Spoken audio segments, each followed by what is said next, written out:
Good afternoon. Welcome back to Codex. Today, we're very happy to welcome Jonathon Jedwab, who is a professor in the Department of Mathematics at Simon Fraser University. Professor Jedwab received his PhD in mathematics from the University of London, advised by Fred Piper and Christopher Mitchell. Jonathon is an expert in algebraic, combinatorial, and analytic techniques to solve problems in digital communications. His work has earned him both the Hall Medal and the Kirkman Medal from the Institute of Combinatorics and its applications. Today, he will tell us about perfect sequence covering arrays. Take it away, Jonathon. Thank you so much to John and to all of the organizers for this invitation. And thanks to all of you for joining.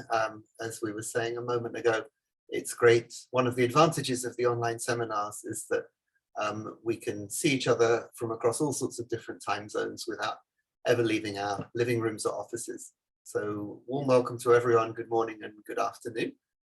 So I'm Jonathon Jedwab. I work at Simon Fraser University, and I'm going to be telling you about some work on perfect sequence covering arrays that I did with Jingzhou Na and Xuxing Li, who are both on this call. Jingzhou was my master's student. He completed his master's studies at SFU last August and is now a doctoral student with me. Xuxing is a PIMS postdoctoral fellow at SFU. He's been here since 2019, and I should point out rather pointedly that he is on the job market, and you should hurry while stocks last because there is in fact only one of him. Okay, so let me tell you roughly in outline what I want to be talking about. Of course, I'm going to start by explaining what a perfect sequence covering array is. And then, well, I can define an object, but what do we want to know about it? What are we doing? Why are we doing it? So what are the questions that we ask? And why are we interested in these objects? So, as with most combinatorial objects, we want to either construct them or show they don't exist. So I'm going to show you a particular and very elegant combinatorial non-existence result for a particular set of parameters. And then I'm going to describe some of the known combinatorial constructions and bounds. Now, there's one construction that I'm going to pay lots of attention to. It's a construction from 2020 by Justa. That's actually the inspiration for the work that Jingzhou and Xuxing and I did. So once I've explained that to you, I'm going to reinterpret that construction, and that's going to open the door to proving some new results, which I'm going to describe, and I will end by talking about some open problems. So to begin, what is a perfect sequence covering array? Well, let's have a think about this set of sequences. They are sequences of length 5, which I will call 5 sequences. Each of them has symbols from 1 to 5. And in this example, there are 12 of them.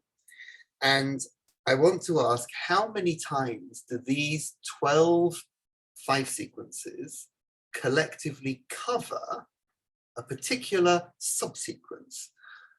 Now, what does all that mean? Here's a length 3 subsequence, 5, 1, 4. Now, which of the 12 sequences in gray cover that? Well, I've shown you the 5, 1, 4 in red, highlighted. There are 2 of the sequences that contain 5, 1, 4 in that order inside them. And we say that those 2 sequences cover the subsequence. So the answer for 5, 1, 4 was twice. Now, if I pick a different 3 subsequence, 4, 3, 1, and I go looking for that inside the sequences upstairs, well, you probably see this one coming because I work in combinatorics, the answer's still twice. And in fact, it doesn't matter which 3 subsequence I go looking for, the answer will always be twice. So what we have is, in general, a multiset of 5 sequences that covers collectively each ordered 3 subsequence exactly 2 times. And that is going to be written as a perfect sequence covering array. The parameters are 5, 3, and 2. Now, you may look at that word multiset and say, what are you doing? That's actually a set that you have right there. And in general, the examples that I'm going to show will be sets, but I want to allow the possibility that the sequences can repeat, and I'll explain why a little bit later. So That's a perfect sequence covering array 5, 3, 2. In general, again, you probably see this coming, we're interested in a perfect sequence covering array. We're interested in a set of n sequences. We want to cover every k subsequence exactly the same number of times, and we're going to call that lambda. And a very straightforward counting result will tell us that the number of sequences is right here. We had 12 sequences. That was 3 factorial times 2.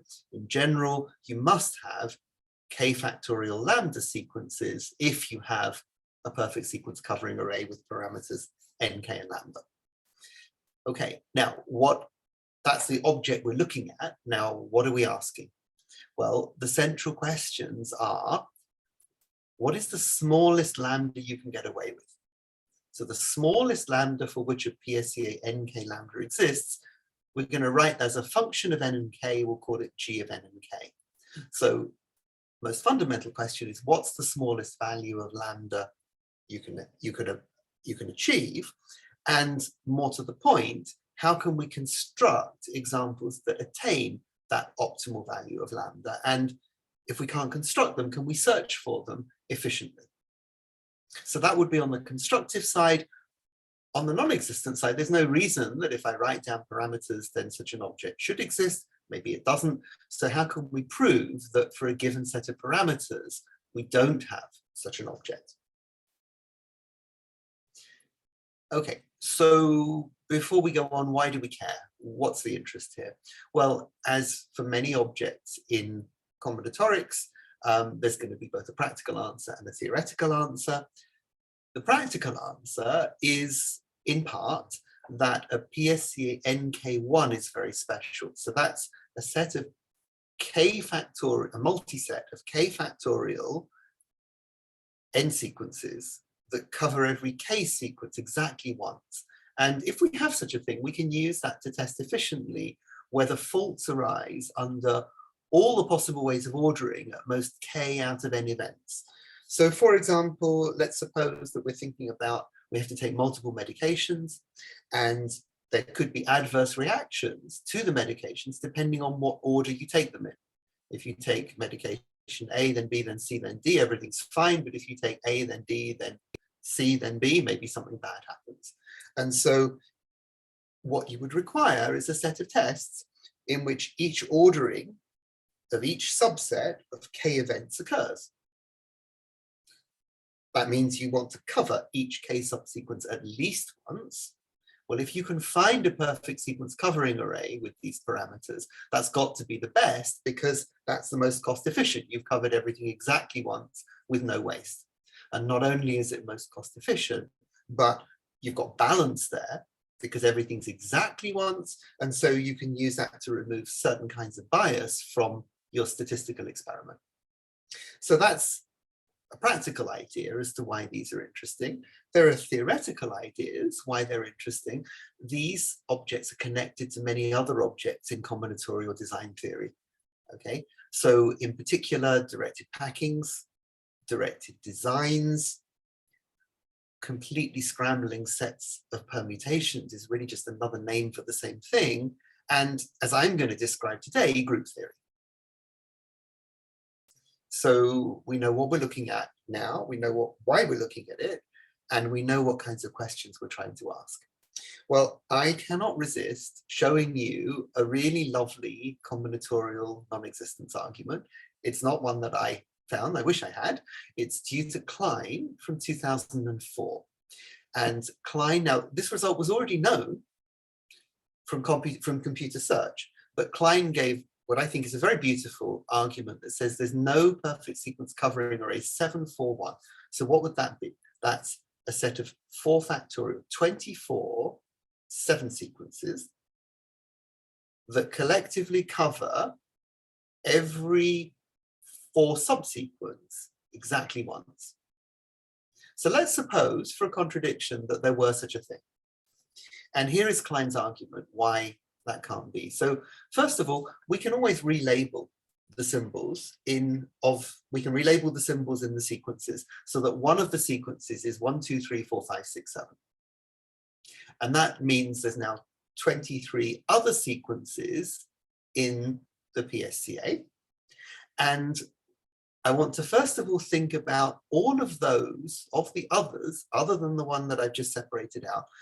Some of those may cover one of the three subsequences, 1, 2, 4, 1, 3, 4, and 2, 3, 4. I'm not saying which ones do, I'm saying just think that that is some subset in blue. And I also want to think about a subset in purple, which is those, other than the one I've separated out, that cover one of these 4 subsequences. Now, if you stare at these two bubbles for a little while and scratch your head, then I think you'll see that these two sets are in fact the same thing. Those are two equivalent ways of describing the same set. Those are equivalent conditions. Covering one of the 3 subsequences on the left is the same as covering one of the 4 subsequences on the right, which in particular means that the number of sequences in the blue bubble is the same as the number of sequences in the purple bubble because they're the same thing.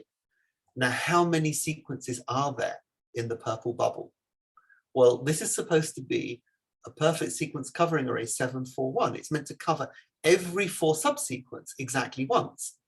And right there, I've listed 7 such subsequences. There must be at least 7 elements in the set so that I can cover each of those.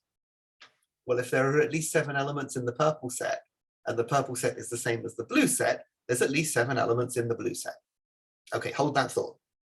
Now, let's take a look at that sequence I separated out at the start, 1, 2, 3, 4, 5, 6, 7. And notice that the symbols 5, 6, and 7 each occur in that sequence after the subsequences 1, 2, 4, 1, 3, 4, and 2, 3, 4. And those are the same subsequences that I separated out for the blue set. Well, if 5, 6, and 7 each occur after those in that sequence at the top, and this is a PSCA 741, I never cover a 4 subsequence more than once, then 5, 6, and 7 in the blue set must each occur before the 4. If they didn't, for example, if I could see 1, 3, 4, 6 downstairs, I would have 1, 3, 4, 6 being covered downstairs and also upstairs. That's twice, that's not allowed.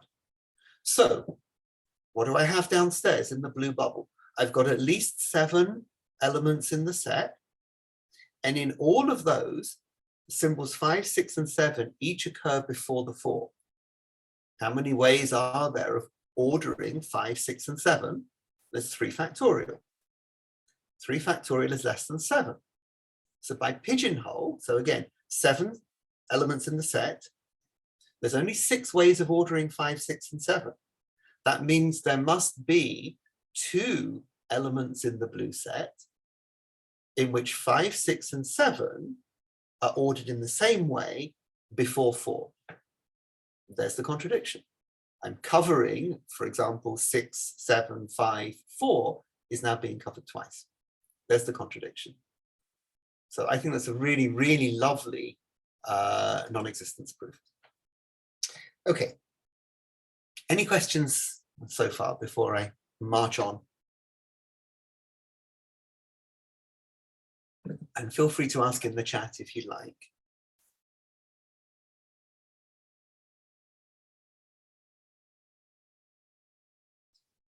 Okay, so let's now have a think about some combinatorial constructions. I want to start with some that are essentially trivial.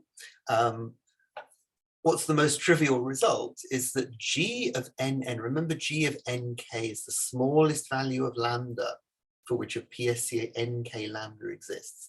So G of NN1 says there is a PSCA NN1. There's a set of n sequences which cover every n sequence exactly once. Well, I said it was trivial. It's all the length n sequences cover every n sequence exactly once, trivially. So G of NN is 1. I'm going to need to put all of these results in a table. So let's get our table going. Here on the diagram, I'm always going to have n greater than or equal to k, of course. So here is a trivial result to get the table going. Okay. Now, almost as trivial is that G of n2 is equal to 1. That says that I can make a PSA n21, a set of n sequences that covers every ordered 2 subsequence exactly once. And how do I do that with 2 elements? Well, I take the ascending sequence and the descending sequence, and between them, they will cover every 2 subsequence exactly once, because the 2 subsequences either ascending, and so it's covered by the first, or it's descending and it's covered by the second. So G of n2 is equal to 1, also trivially. And then we come to a result that is most definitely not trivial. This is due to Levenstein. It's more than 30 years old. It says that G of nn-1 is equal to 1.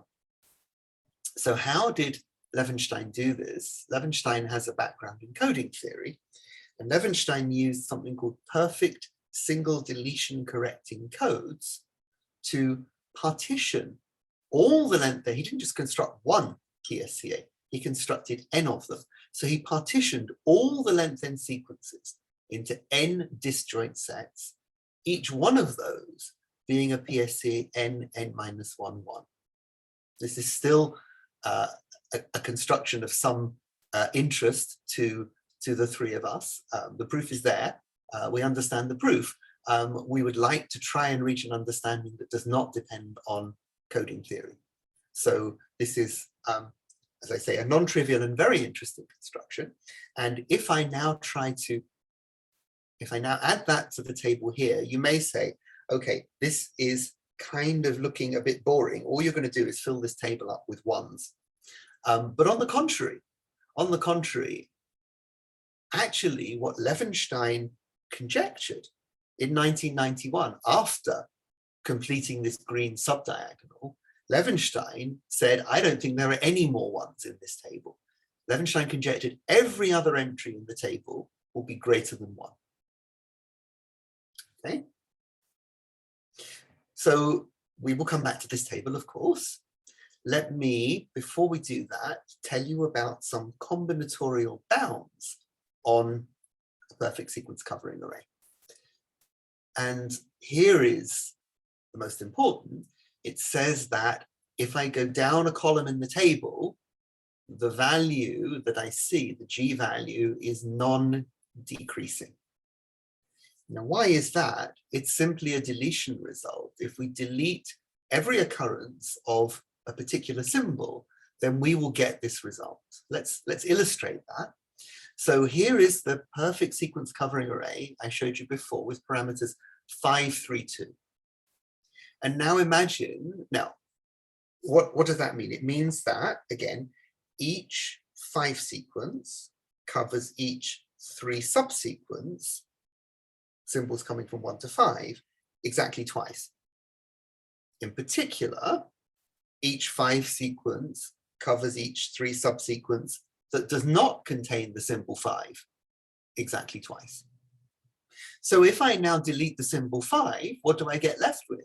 I get left with a bunch of 4 sequences that cover each 3 subsequence with symbols from 1 to 4 exactly twice.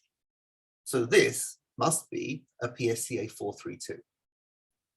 So now, that doesn't mean that G of 43 is equal to 2. There could be, in fact there is, a PSCA 431.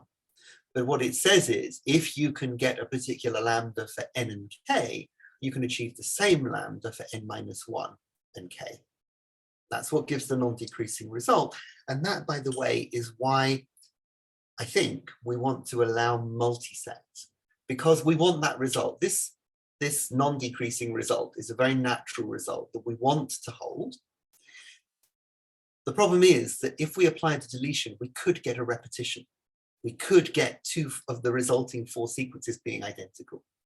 And because we want that result to hold, I think that's why the convention is to allow multisets, even though most of the examples I'm going to show do not. Okay, so that's a combinatorial bound. Going down a column, the G value does not decrease. So Levenstein's conjecture says there's bigger than 1 in the rest of the table. Well, given what I just said, it's sufficient to show that we're greater than 1 down this sub-diagonal. Now, there's only, well, I was going to be sarcastic and say there's only one problem with Levenshtein's conjecture. There's at least one problem with Levenshtein's conjecture, and that is that it's false. And if we take a look at these 4 values, for which the value of g of nk was found either combinatorially for 5.3 or by computer search for 6.4 and 7.5 and 8.6 by Mathon and Van Trung in 1999, then what we get is that g of 6.4 is an exception. There is a 1 contrary to Levenshtein's conjecture. So what do you do if your conjecture fails? Well, you could just throw it away, or you could say, meh, small values. Let's just, okay, 6.4 was an exception. And that's the way that people have gone. If you're a little skeptical of that, then you're in the same club as I am. But the modified conjecture is to say 6.4 was an exception, but g of nk is bigger than 1 everywhere in the rest of the diagram, except where we've already seen it has to be 1. And the smallest open case of that conjecture is 9.7. So g of 9.7, set of 9 sequences that cover every 7 subsequence exactly once. Is that possible? Conjecture says no, it's not. Okay. And what else can we add to the table? Well, we saw Klein's result. Klein was the beautiful combinatorial non-existence result that said there's no 7.4, there was no 7.4.1. That means g of 7.4 must be bigger than 1. And remembering that we have to be non-decreasing going down columns, we can say that given what we know, we can certainly fill in this much of the table in black, and we just have this part here. Here's where we're not sure what's going on as to whether we're bigger than 1 or equal to 1 in this area. Okay. Again, you may say that, well, let's hold that thought. Let's actually add in one other combinatorial bound. So what else can we add to the table? We have this bound, and there's another bound given by Chi and Coburn and Horsley and Zhao in 2013. It says that g of 2nn is bigger than 1 when n is bigger than 2. And that was found using a combination of arguments on the rank of a matrix and prior results on covering arrays. Now, if I add that result to the table, I'm not going to see anything new in the section of table I've just shown you. We already had those results. If I continue the table with extra rows, then yes, that will give me something new. That's an important result, but it doesn't add anything to the section that I was just looking at. At which point you may say, you know what? All I see in this table is 1 or bigger than 1 and question marks. There's not a single value of g of nk that's known apart from 1. So Juster decided it was time to do something about that. And here is how Juster managed to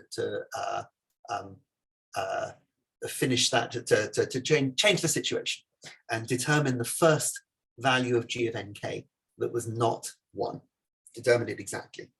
So Juster said, okay, let's have a bunch of 5 sequences. In fact, let's have 6 of them. And how many different 3 subsequences could we cover with that set? And by an exhaustive search, he found that, how many are there first? How many 3 subsequences? There are 5 times 4 times 3 is 60. Now you can't cover 63 subsequences with 6 5 sequences. If you could, you'd have a PSCA 531.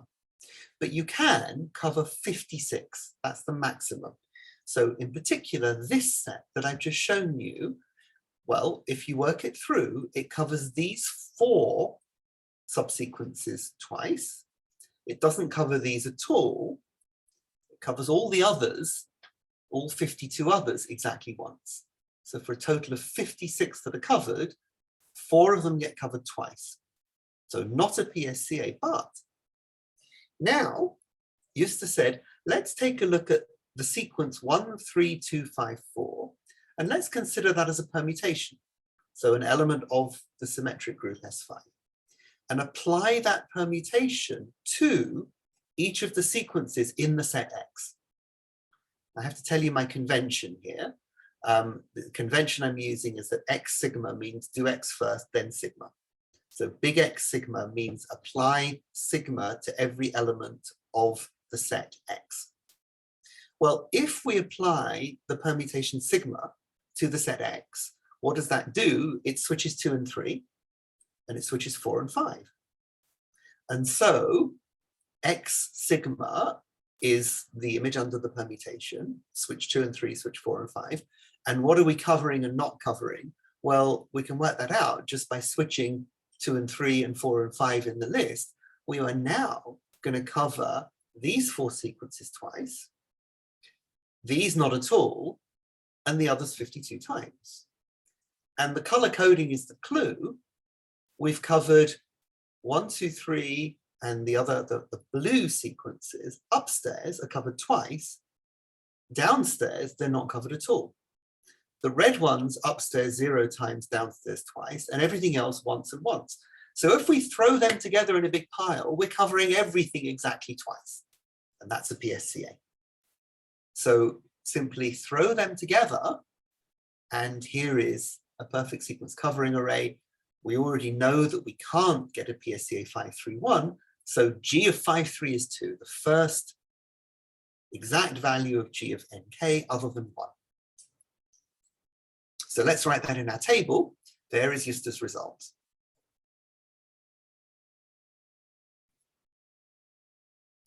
And that was good. Can we do that some more? Well, Justus suggested maybe not. Justus wrote, proving additional exact values of G of nk which are not 1, which are not of unit multiplicity other than G of 5,3, also seems challenging.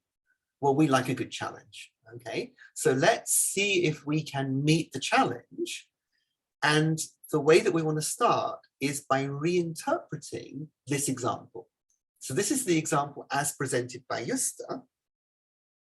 I want to look at this in a different way. Justus is reading this by rows. I want to read it by columns.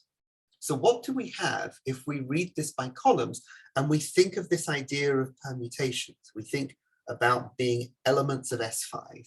So first of all, what do we have in gray? The 2 gray symbols on the left, that's 1, 2, 3, 4, 5 is the identity, and 1, 3, 2, 5, 4 is an order 2 permutation. So the gray box is an order 2 subgroup of S5. Well, what is the next box? Remember our convention, the next box is a left coset of that subgroup. Okay? It is remember, how did I go from the top row to the second row? I applied sigma. So I start with 4, 3, 2, 1, 5, that's my coset rep. And I either apply the identity and get the same thing back, or I apply sigma and I get 5, 2, 3, 1, 4. So I'm now looking at a left coset of that subgroup. And each of the other columns is a left coset. So the reinterpretation of Justus' construction is that this PSCA is a union of left cosets of a subgroup of S5. And again, you probably see where I'm going with this now. If we can find this example of a perfect sequence covering array that is a union of left cosets of some subgroup of S5, Sn in general, how about we go looking for a perfect sequence covering array with parameters nk and lambda, which is a union of left cosets of some subgroup G of Sn. That subgroup G does not necessarily have to be cyclic. It doesn't have to be of order 2. And if you say, well, how do I know which subgroup to use? I don't, just try all of them.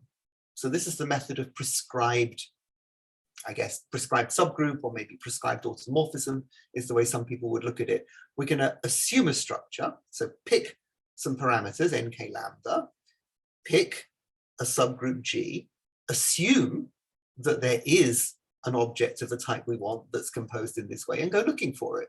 If you find it, great. And if you don't, move on to another subgroup. What's the advantage?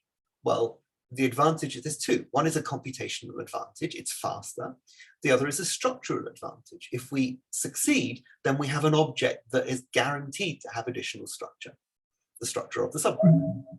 So how much computational advantage do we get? Well, we're going to reduce the size of the search space by approximately the something's root, where something is the order of G. Even if G is order 2, that's still a square root speed up. And we do have to go, we can't just look at isomorphism classes. The PSCA property does depend on the representation of the subgroup, but we don't have to look at literally every subgroup. It's sufficient to look over conjugacy classes. So in fact, one representative of each conjugacy class of subgroups will be enough. So that's what we want to do. We want to fix an NK lambda of interest, and we want to look over one representative of each conjugacy class. We want non-trivial subgroups, otherwise there's no advantage. And having prescribed that, we then want to do an efficient search. So how can we do that? Well, what we're going to do is adapt a search algorithm that Mathon and Van Trung gave in 1999 for finding spreads of an incidence structure.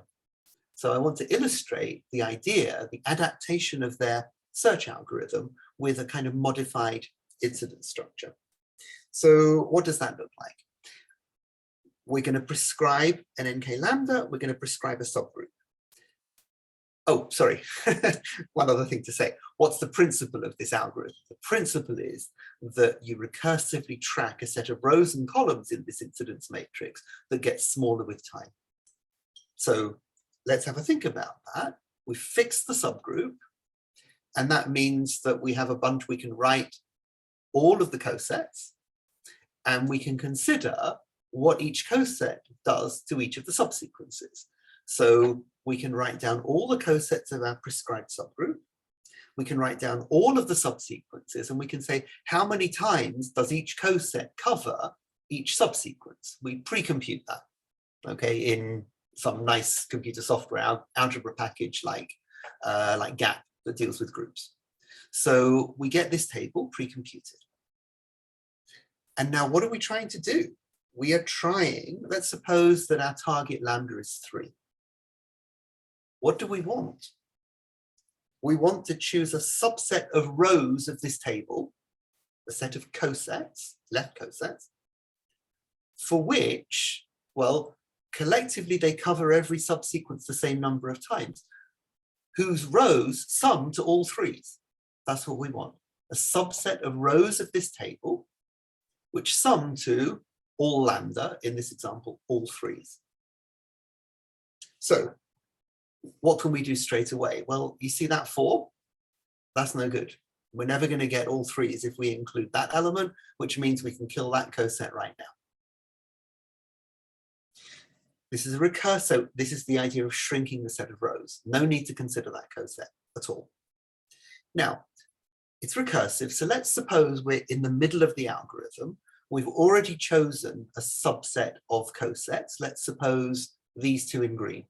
So those are in my current set, and I'm trying to see if I can enlarge that with one more coset without breaking anything. So the first thing I do, of course, is add up the values in the green rows, and in this case, I get this total. And I compare that with the target. So I've got 2, 3, 1, 2, dot, dot, dot, compared with what I want, which is 3, 3, 3, 3, dot, dot, dot. And now I can start pruning the table. I look at this and I say, you know what, that 3, that was okay in isolation, but not when there's a green 1 downstairs. There's already a green 1 in the total. I can't add 3 to that, otherwise I'm going to get 4. So I'm saying this 3, if I include this row, this 3 added to this 1 will exceed that target. So that's no good. So in this case, I can kill that row. And this 2, likewise, if I add it to the 2 in the total column, sorry, if I add it to the 2, if I go down to the bottom to the total, there's a 2 in that column. 2 and 2 would be 4, that's bigger than 3. That's no good. I kill that row as well. The element that's already achieved the target, the 3, well, if there were any non-zero rows that were not green there, I would get rid of those immediately. There's none. But now I'm good. I don't need to track that column anymore. I've achieved my target. I'm never going to consider another coset that has a non-zero entry in that column. So I simply stop looking at that column altogether. And now it's time to recurse. I need to branch. I'm going to pick one of the largest entries that's smaller than lambda. So here I've got the 2 on the left and I've got a 2 on the right. I've got this 2 and I've got this 2. And I now say, okay, well, I want to try to increase this 2 to get closer to 3 by including one of the rows that has a non-zero entry. I've got a choice in the part of the example I'm showing.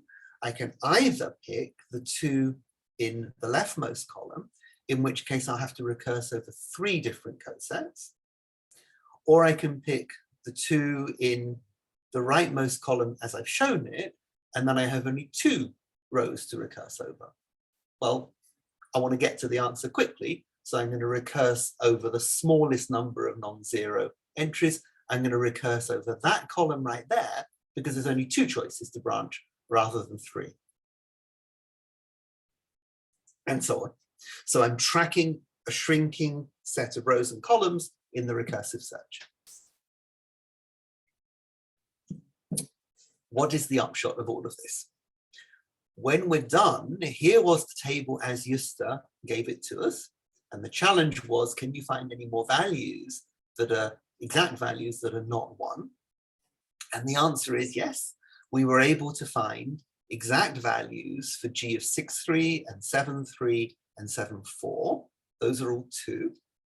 And although we weren't able to determine these other ones that I've marked, we were able to find examples of a G, let's see, a G9, sorry, a PSC 934. So we found an example with lambda equals 4. We knew that we were bigger than 1, so the true value is either 2 or 3 or 4. Likewise, we found an example here with lambda is 4, and an example here with lambda is 3. So let's write those in a box, because that's what people do. This is the main computational result. We've got these either exact values or bounds on G of nk. And as Hamming said, the purpose of computation is insight, not numbers. So it's very nice to get these examples, but we found examples that have structure. Okay, not only have we determined the value of G or bounded the value of G, we know that the perfect sequence covering array arises as a union of cosets of a subgroup. And we might say, well, if we're going to try and find some pattern here that extends beyond these specific examples, which subgroups? Well, which subgroups we should really be looking at conjugacy classes, and that's going to get very, very detailed and involved. But just for an overview, let's ask which isomorphism classes of subgroups occur in this way, just to see what's going on. And here's what we found. So for lambda equals 1, remember that's the Levenstein result, the coding theory construction. We found that there are examples where you can obtain this as a union of left cosets or various subgroups of quite large size. So there's definitely seems to be some structure going on there. For lambda is equal to 2, again, we found a bunch of different subgroups. And also for lambda equals to 3. So we haven't really understood why which ones occur, and we haven't yet done what we really wanted, which is extract some infinite family from these results. But there's a rich data set there, and it seems that we're onto something. You don't have to stick with left cosets. You could do the same game with right cosets and say, can you find a perfect sequence covering array that's a union of right cosets of a subgroup? You can, but the results don't seem to be as rich. Here's what we get for lambda is 1 and 2, and nothing for that example with 833. So simply not as much structure, and we're not really clear yet why.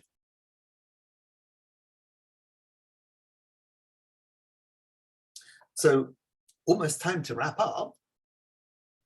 Here are the central questions we were interested in. What's the smallest value lambda for which a perfect sequence covering array with parameters nk lambda exists? How can we find how can we construct examples that attains that smallest value? How can we search them for them efficiently? How can we prove non-existence? Well, actually all I've done today is about how can we search for them efficiently. Okay, one hopes that this will give us some clues to construction. So what are the open problems that I want to finish with? Well, can we find some more exact values? Which ones in particular would be nice? I would like to know G of 8,4. We tried, but we ran into memory problems. And G of 9,7 would be interesting because that's the smallest open case of the modified Levenstein conjecture. Well, beyond specific values, we can say, okay, structurally, where do we really want to go? We want to extract a pattern. So first of all, why do left cosets seem to behave in a more structured way than right cosets? And can we use these clues and this data to construct a new infinite family of perfect sequence covering arrays that have either small lambda or optimally small lambda? And lastly, remember how much I love the Klein non-existence result? I think that there's an opportunity. I don't seem to be smart enough to actually take advantage of it, but I think there's an opportunity for someone who is so minded to try to find more elegant combinatorial non-existence results, perhaps using ideas introduced by Klein or some variation. The very last thing that I want to say is to let you know about some parallel work. So Dan Gentle is a doctoral student working with Ian Wanless and Daniel Horsley in Australia. And we became aware of parallel research done by that group. Dan and Ian were able to find the same two values that I've marked in red, G of 6,3 and 7,3. They independently found that those were equal to 2. They were able to knock out one of the values that we weren't. So they showed there's no PSCA 832. Put that together with the result I've just shown you, we have a new G value, G of 8,3 is equal to 3. They were also able to show that G of 8,4 is not 2. So their methods, although there are some similarities, they obtain results that we can't and vice versa. And so what do you do when a bunch of smart and cooperative people in another research group have looked at exactly the same question as you and have found results that complement yours? You swallow hard and you say, would you like to collaborate? And I'm pleased to say that's exactly what we're doing. So Xingzhou has his publication submitted from his thesis. Dan has a publication submitted as part of his doctoral studies, and the 6 of us, these 2 plus Daniel, are now meeting every couple of weeks over Zoom, the wonders of Zoom, and we are trying to see if between us we can do something new. So that completes everything I wanted to say, and I will be very happy to take any questions. All right, thank you very much. So as always, we encourage everyone to hit the reaction button, and thank Jonathan for an amazing talk. And if there are any questions, feel free to chime in.